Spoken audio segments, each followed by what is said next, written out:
Subscribe to our YouTube channel and press the bell icon to never miss a video from Fever FM. मैं हूं आपके साथ अनुराग पांडे और इस समय मेरे साथ में गंगू भाई मौजूद हैं। उफ क्या बात है। और देखो कैसे कर लेती हैं आप। क्या कर लेती हूँ? मतलब प्रोमो देखा मैंने, गाना देखा, डांस देखा, परफॉर्मेंस देखा। उफ इतनी कम उम्र में इतने सारी चीजें, कभी सोचा था? हाँ, पहले तो मैं उम्र पे इतना फोकस नहीं करती हूँ। मेरे को लगता है कि मतलब आप तो जानते होंगे आपकी उम्र कितनी होगी, मतलब 20 साल? 21 राइट। तो आप इतने साल से ये कर रहे हो, अब इतने साल से 20 साल के हो और इतनी कम उम्र में आपने भी इतना कुछ अचीव कर लिया। I know. सो उम्र तो मतलब आई फील एक्सपीरियंस पे डिपेंड करता है। तो कम उम्र में नहीं कहूँगी मैं, काफ़ी टाइम हो गया, अभी 10 साल हो गए मुझे एक्टिंग करके। 10 साल हो गए हैं। हाँ। तो आपने सोचा था कि मैं संजय के साथ काम करूंगी और कब करूंगी, कैसे करूंगी, कभी उम्मीद?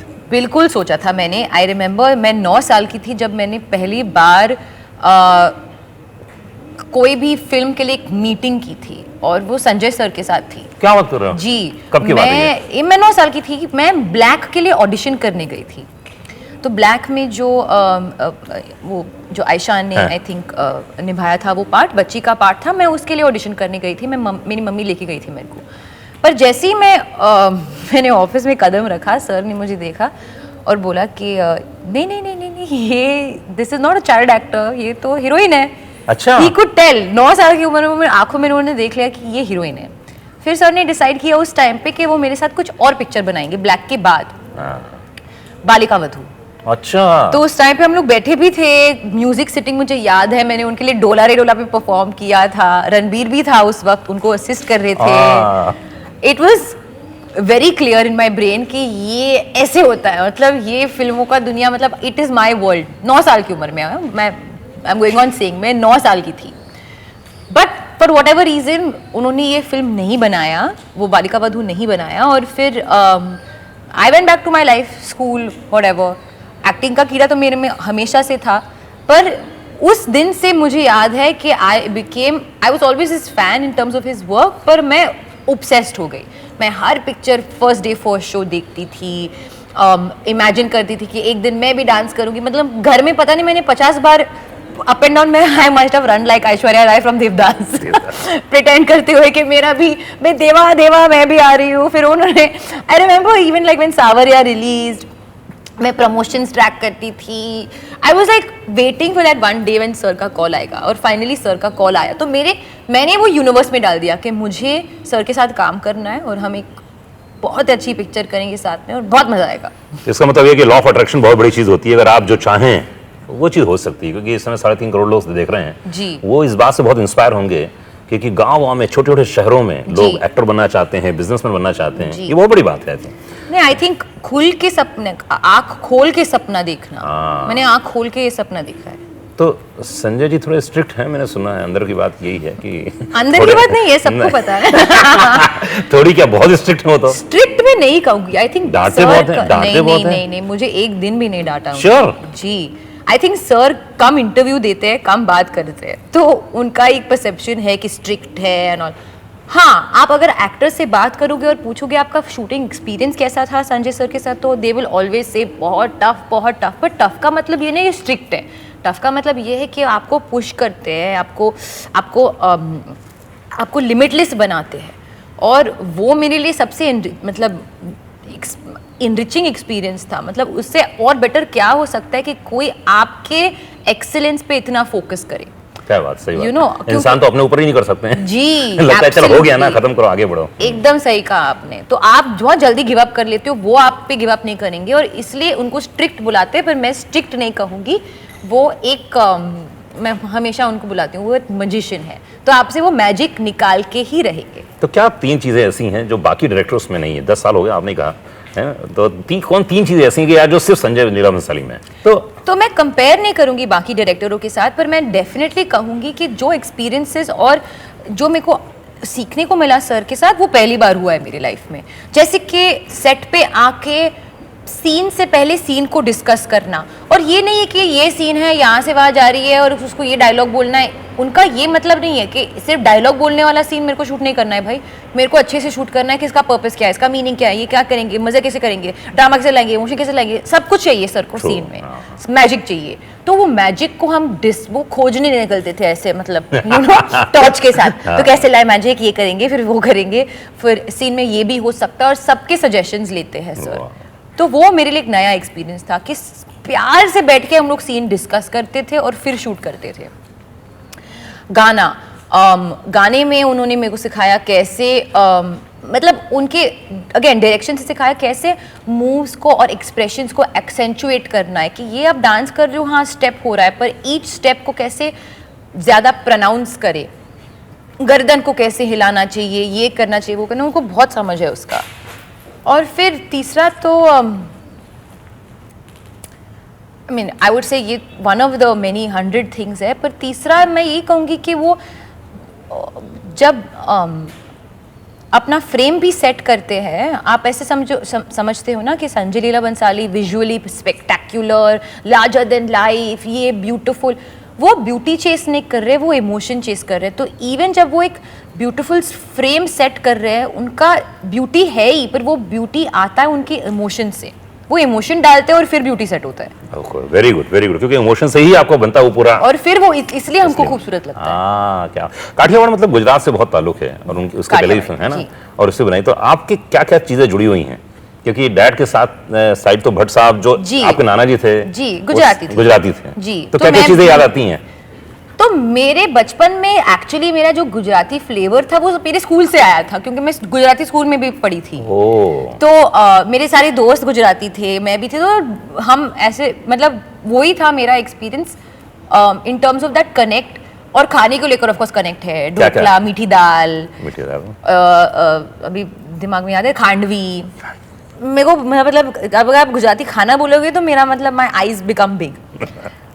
इस फिल्म में पर मुझे वो काठियावाड़ी थोड़ा सा ट्वांग लाना पड़ा, जैसे गंगूबाई बात करती है, उसके लिए थोड़ा सा मुझे कोचिंग लेना पड़ा। तो कौन से लैंग्वेज, एक दो डायलॉग बोल सकती हो, कौन से किस लैंग्वेज में बोला? नहीं, लैंग्वेज ऐसे नहीं है, वो है तो हिंदी ही, लेकिन टोन वो है, टोन वो है। और वो कैसे, मतलब वो नजर नहीं बोलेगी, नजर बोलेगी, शक्ति नहीं बोलेगी, शक्ति बोलेगी, और चलो नहीं बोलेगी, चालो बोलेगी, चालो।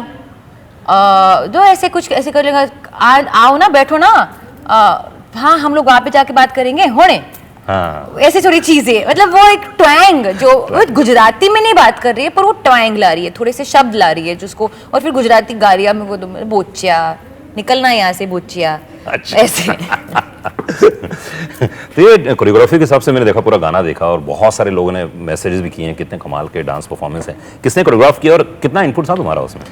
मेरा कोई इनपुट नहीं था। क्या बात कर रही हैं? ऐसा डांस में मेरा और या भट्ट ने झूठ बोला? जी नहीं, बिल्कुल नहीं बोला झूठ। कोरियोग्राफी कृति ने किया है, उन्होंने संजय सर के साथ काफी गाने किए, घूमर किया था, उनको नेशनल अवार्ड भी मिला था उसके लिए। तो वो सर के साथ, मतलब उनका कॉम्बिनेशन बहुत ही बढ़िया है। Even you can see them you know together on set, जैसे वो आइडिएट करते हैं साथ में, जेन्युइनली बहुत ही काफ़ी इंटरेस्टिंग एक्सपीरियंस था। और ये हमारा पहला डांस सॉन्ग था जो हमने शूट किया था साथ में। और आई रिमेम्बर मैंने कुछ इनपुट नहीं दिया था, पर अगर आप सॉन्ग भी देखोगे, it's very unlike any song sir has done before, क्योंकि ये एक ऐसे नहीं है कि, और सर के फिल्मों में भी गाना में सिर्फ गाने के लिए नहीं डाला है, इट्स सिचुएशनल यू नो, और एक पर्पस है इस गाने का। तो ये गाना भी गंगूबाई के मोहल्ले में गरबा हो रहा है, तो वो कैसे डांस करेगी, कैसे एंजॉय करेगी, उनका एक थोड़ा सा दुनिया है। तो वो एक खुल के डांस करने वाला जो कंफर्ट जोन भी है, मेरा घर है, अपने लोग हैं, हाँ अपने लोग हैं, तो वो मोहल्ले वाला डांस है। तो सर ने बहुत, उनके एक दिमाग में एक विजन था कि ये जो गली में डांस करते हैं ना, उस टाइप का डांस चाहिए मुझे। आई डोंट वांट वन बड़ा, मतलब इसलिए लिपसिंग भी नहीं किया अगर आप देखोगे, क्योंकि वो लिपसिंग थोड़ी करते हैं, वो डांस करते हैं, गाना बजाते हैं, टक टक टक अपने मस्त मॉल में रहते हैं। और एक एक्सरसाइज सर ने किया था, he made all the main dance, सारे आदमियों को गरबा कराया मेरे सामने, तुम्हारे सामने, ओके। और सर ने बोला मुझे, I want to dance like a man. Oh, उससे क्या होगा? एक वेट आना चाहिए बॉडी में, क्योंकि मैं एक तो am quite tip like small framed और यू नो लड़की भी हूँ, अगर मैं एनर्जी डालूंगी तो एक थोड़ा सा क्या बोलते हैं उसको, एक लाइटनेस आएगा और हल्का हो जाएगा। वो उसको एक वेट चाहिए था, गंगूबाई वाला वेट चाहिए समझ था। गया। और वो उसमें एक कैसे ना एक कमांड ओवर द बॉडी के, एक फेमिनिन भी है पर पावर भी है, कंट्रोल भी है, तो उनको एक मोल चाहिए था वो आदमी। तो he said I wanted to dance like a man but then he made the women also dance, like ये ग्रेस भी चाहिए, ये क्लैरिटी भी चाहिए, तो मेरे को उसको दोनों को मिक्स करना पड़ा। पर मेन चीज यही था कि एक मोहल्ले वाला डांस चाहिए जो आप एंजॉय करो। ये स्टेप वेप वो छोड़ दो, स्टेप तो बात की बात है। और फिर गाने के एंड में अगर आप देखोगे वो कुछ चक्कर लगा रही है। सर चाहते थे कि उस मोमेंट पे वो एक ट्रांस में चली जाए, और उसका भी एक रीजन है जो आप फिल्म में देखोगे। हाँ वो देखा मैंने, वो गुलाल उठाती है और ये फेंकती है और फिर एकदम लस हो जाती है। जी जी, उसका एक रीजन है कि एक इमोशनल, वो एक गाने में वो एक इमोशनल हाइट पे चली जाती है। और उसका वैसे फिल्म में देखोगे तो उसका रीजन है। अरे वाह, मतलब बहुत इंटरेस्टिंग होने वाला है यार। तो मुझे 2-3 चीजें समझ में आ गई कि भाई अगर गंगूबाई को देखना है उसकी पर्सनालिटी के हिसाब से तो बहुत सारी चीजें बता दी उन्होंने। भाई लैंग्वेज के बारे में बताया, खाने के बारे में बताया, गंगूबाई के बारे में बताया, और जितने लोग इस समय गुजराती हैं जो प्यार करते हैं गुजरात को, ऑफकोर्स बहुत सारी परिवार में बीवियाँ आई होंगी। हमारे घर में 3 जो हमारी भाभियाँ हैं वो गुजरात से हैं तो वो एकदम एक्साइटेड हो जाते हैं। तो गंगूबाई का कैरेक्टर, ये गाना और गाने के बोल जी, ये तो बहुत फोक गाना है ना, ये तो जी है ना। हाँ, तो फोक है, उसको कैसे क्या किया आप लोगों ने इसको?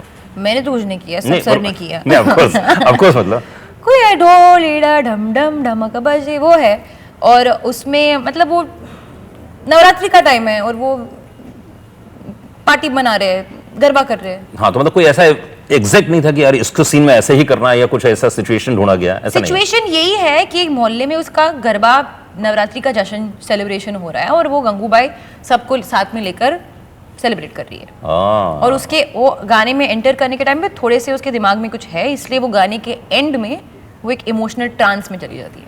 तुमको लगता है कि जो गंगूबाई कैरेक्टर है इस फिल्म में और ये डांस में जो दिखाया गया है, तुमको ऐसा लगता है कि पर्सनल जिंदगी में तुम्हारा कहीं ना कहीं कुछ ना कुछ अंश है? मैंने देखा है, तुम कोई कोई गुंडी हो जाती हो। ये सब लोग मुझे गंगूबाई देखने के बाद बोल रहे कि तुम्हारे अंदर तो पहले से गुंडी था। मैं ये नहीं कहूंगी कि एकदम एक, मतलब एक, जब मैं ये पार्ट प्ले कर रही थी और गंगूबाई से बात कर रही थी, मैं ये डेफिनेटली कहूंगी मजा तो मुझे बहुत आ रहा था।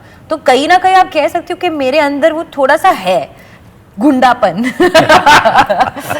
पर एक्चुअली मैं बहुत अलग हूँ, और इस तरह से अगर खुल के डांस करना मैंने कभी किया नहीं। हम मतलब इतना प्रॉपरली ऐसे सब बैठते हैं, घूमते हैं, ये अबैंडन है जो गंगूबाई के पास है और उनकी दुनिया में है, वो जो हमारे पास वो होता ही नहीं है। तो वो मैंने सीखा एक्चुअली इससे। हाँ, ये बात तो सही है। तो हमेशा आलिया के बारे में कहा जाता है, अच्छा किसने देखा नहीं होगा, कभी सेट के बाहर आप देखिएगा, मैंने एक बार देखा है तुमको चिल्लाते हुए, और वो कम गुंडी नहीं थी उस समय। हाँ? अच्छा, स्टाफ के ऊपर चढ़ा रही थी जी, वो कभी वो हो नहीं सकता। अच्छा मैं नहीं चिल्लाती हूँ ना। तब देखो नहीं बोल रहे, मैं नहीं चिल्लाती। अच्छा, उसमें आग दिखा रही है बड़ी बड़ी मना करो तो आलिया इस काठियावाड़ के ऊपर क्या उस जगह से आई थी, इसका नाम इसलिए रखा गया? जी, इसलिए गंगूबाई काठियावाड़ी उसका नाम था। वो काठियावाड़ से थी। तो मोटा मोटी क्या कहानी होनी चाहिए इस फिल्म की? मोटा मोटी गंगूबाई की लाइफ की कहानी है, वो कैसे बहुत यंग उम्र में बॉम्बे आई हीरोइन बनने, पर उसके जिस एक लवर ने उसे बेच दिया कोठे पे, और फिर वो तो बैकड्रॉप है, कहानी उसके राइज के बारे में है कि वो कैसे एकदम स्ट्रगल सिचुएशन को पावर सिचुएशन में बना के लोगों के लिए लड़ती है और लोगों के लिए बात करती है। वाह, ये बात तो है, बहुत ही एम्पावरमेंट। अगर तुम संजय लीला भंसाली होती तो किसको कास्ट करती? खुद को। अरे उसके सिवाय कोई नहीं? श्योर? जी। कितने स्वार्थी होते हैं एक्टर लोग होना पड़ता है ओके, तो कितने गाने आने वाले हैं इस फिल्म में? गाने तो काफी है, 4-5 गाने हैं। ये हमारा पहला गाना रिलीज हुआ है और अभी और 2-3 तो आएंगे ही गाने। अच्छा, तो चलिए जी, बहुत बेसब्री से इंतजार हो रहा है। और आलिया, फर्स्ट परफॉर्मेंस बहुत बढ़िया है, रेडियम हमने प्ले करना शुरू कर दिया है। सुपर। एंड जितने लोग इस समय देख रहे हैं, सुन रहे हैं, अगर आप लोगों ने नहीं देखा तो जाइए देखिए, बहुत ही कमाल का गाना है और परफॉर्मेंस, उड़ी बाबा क्या कर दिया है इन्होंने। तो मेरी वजह से कंग्रेचुलेशन। जाते जाते क्या बोलना चाहोगी इस गाने के बारे में और पूरी एल्बम के बारे में, म्यूजिक आई फील गाना आप कहीं भी प्ले कर सकते हो, स्पेशली अगर आपको एनर्जी चाहिए और थोड़ा सा मूड चाहिए अपने लाइफ में, तो Dholida is the perfect song. I am already envisioning कि ये नवरात्रि और गरबे के टाइम पे गाना एकदम हिट होगा।